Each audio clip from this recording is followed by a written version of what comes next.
But yeah, I'm an educator, teacher. My children had to go to school at my school through 6th grade.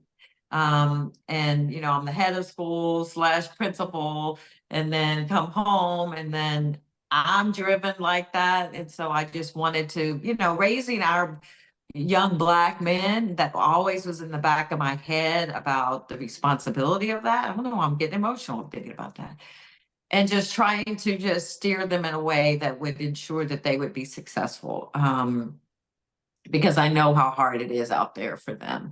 And then with my daughter, just, there was no hope for her being my daughter.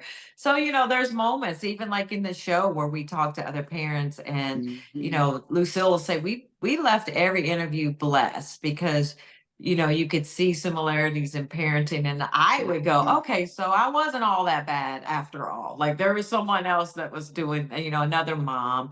But I look back sometimes and I'm like, did I nurture enough? Or was I just busy parenting every day, and instructing as a teacher every day, all the time? So that was a long answer to a very short question, but I was the strict one. No, thank you. I appreciate both of your responses as well. I actually thought it was going to be the opposite. So that's What? but Sonya, that does lead me to my next question.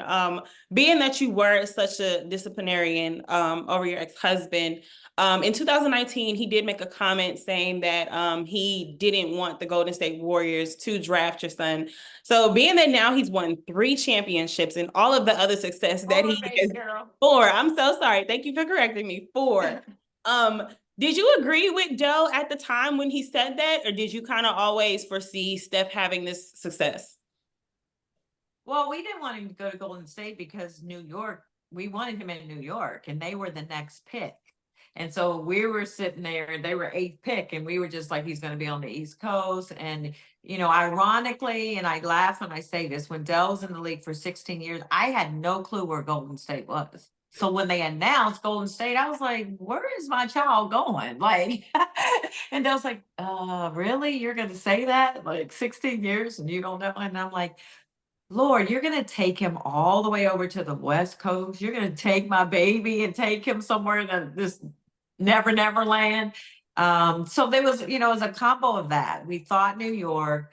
We didn't know a lot about, and Golden State had a lot of guards too. And so we didn't know if that was the right fit for him and if he would get to play as much. So yes, we were in agreement of that, but God knows best. And absolutely. Look what happened. Yes, exactly. Look what happened. The rest is history. History, yes. And Lucille, I want to give you a moment to kind of address a headline that came out last week about some things that were said about Shawnee.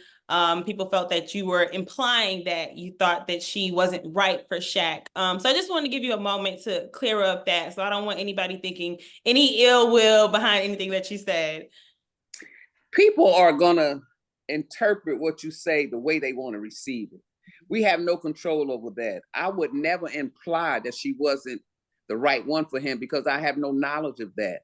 What I tried to explain and answer the question was that I knew how to get out of the way and let it work itself out. And it it came to the point where they weren't good for each other. So they parted. And that happens in relationships. It happened in mine. But what I want to say to that is, however you choose to receive it is up to you. I meant nothing negative. And I said, out of that relationship, I have beautiful grandchildren. They forgot to mention that part. So I didn't say anything bad, but people, they're going to reach out for the negative. That's common and normal for them to do that. So Shawnee knows, Shaquille knows, and I know. And that's all that matters. And like I mentioned to you a few minutes ago, Rachel, some things are better left unsaid. And then, even in this interview, it's not about Shawnee, it's about the program Raising Fame. Right. So to even ask that question, I don't even care to answer it, but I will because you and I are having communication. But it's not about any of that. And in all of that, even raising Shaquille to the point where he is, as long as we are mothers, we're still going to parent him. We're going to have our input. And who am I to say that that person's not good for you. You got to find that out. So I did say that when I answered that question too. That was something he had to find out for himself. So see how people will pick up the negative and make a story. This is the experience we've been having with media. They pick up the negative, but in raising fame, you get the opportunity to dispel all that negative, and we're going to hear the truth from the people that we have interviewed. And that's what I love about raising fame. I love the way you answered that. That was a perfect answer. Thank you. I knew that, and I knew the question was going to come up because, you know, she's out there in media right now. And it's okay. I'm happy for her with what's going on. And I don't have any hard feelings about all that happened between them. Of course, I wish it would have been better, but it is what it is. What we gonna do? We going on. Life goes on.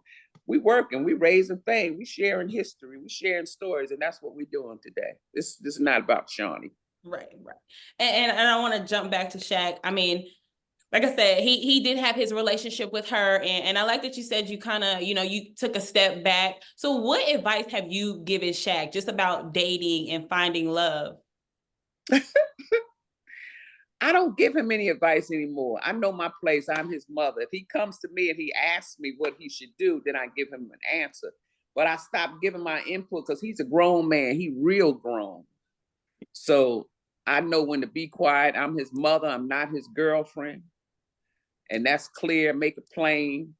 So I don't give him any advice. I don't tell him what to do. I haven't done that for a long time. I'm not involved with those, you know, relationships and women. Who am I to say anything? Can't say anything. Mind my business. I learned how to do that. Okay. And as far as the grandchildren, what is the best part of being? Do you like the word grandma, grandma, or nana? Which one do you prefer? I'm all right with grandma. They call me Grandma Seal. I have great grandchildren. They call me Gigi. Oh, I love that. I love that. And what about you, Sonya? I know you just welcomed another grandbaby, Steph and Aisha. Number 9, yes. Yeah. I'm Groshy. Okay. Yeah. My nieces couldn't say Sonya, so they gave me the nickname Sashi. And then when Riley was born, we were like, well, what are you gonna be called? And I was like, please don't call me Granny. Please don't call me Granny. And Stefan was like, Granny, Sashi, Grashi. So actually Stefan came up with the name, and now all my friends call me that, everything. So it's stuck, and I love it. I love it. That's good. I love that. I love that. And so when do you think they'll share the first photo of the baby's face? Because I know they do take their time, you know, they want to keep that private to them, which I totally understand. But every time they do drop a photo of their babies, we're like, oh my God. So when do you Who think we'll be able knows? to see?